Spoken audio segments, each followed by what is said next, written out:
How do you option land or property if you want to study something, check out the feasibility, and decide if you want to move forward with the deal, the purchase, the development, whatever it is, including a business? So how do you structure that option to purchase contract, and what is an option to purchase versus a contract for purchase? So an option for purchase is typically an agreement where you are purchasing the right to buy the property at some point. So you're kind of securing your rights in the property to purchase it at some point. And options can be 3 days, 3 months, 3 years. It can be whatever time frame you want it to be. A lot of times options are used for larger pieces of property where somebody wants to control it with the right to buy it at some point, and they will pay a fee for that. Now, if you're looking to develop a piece of land, I always say developer 101, you never want to close on a piece of land until you get all of your entitlements and permits and you know you can develop what you want to develop, build what you want to build. You can get downzoned at any time. You can get hung up in the process at any time. So you never want to close on a piece of land unless you know you can build what you want to build.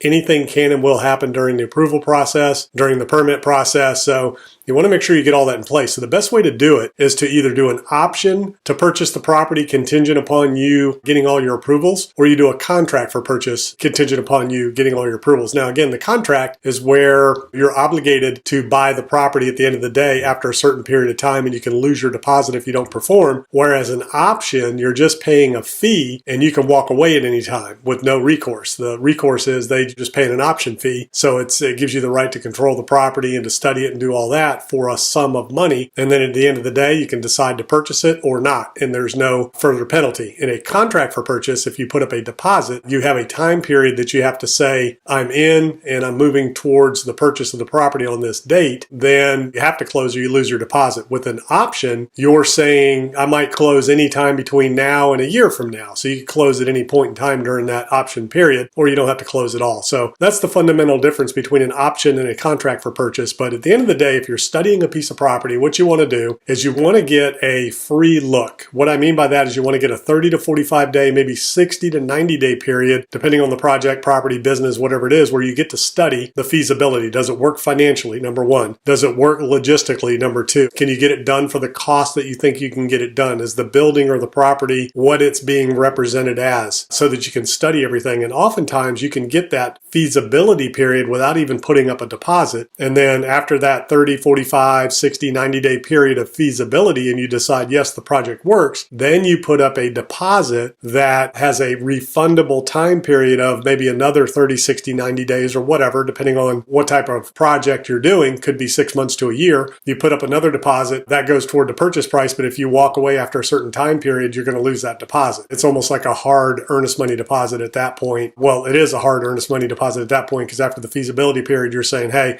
I'm going to put $10,000 down towards this $1 million land purchase. I know the project works, contingent upon me getting all of the approvals. And if I don't, then I can walk away, get my money back. But if you decide not to close for any other reason, then you don't get your money back. So that's the difference between an option to purchase and a contract for purchase, and some of the ways that you want to structure those contracts to protect yourself, to make sure that you can do what you want to do on the development, build what you want to build, or that the purchase is what it's being represented as. And if it's not, you want to have the right to retrade, renegotiate that deal before you close.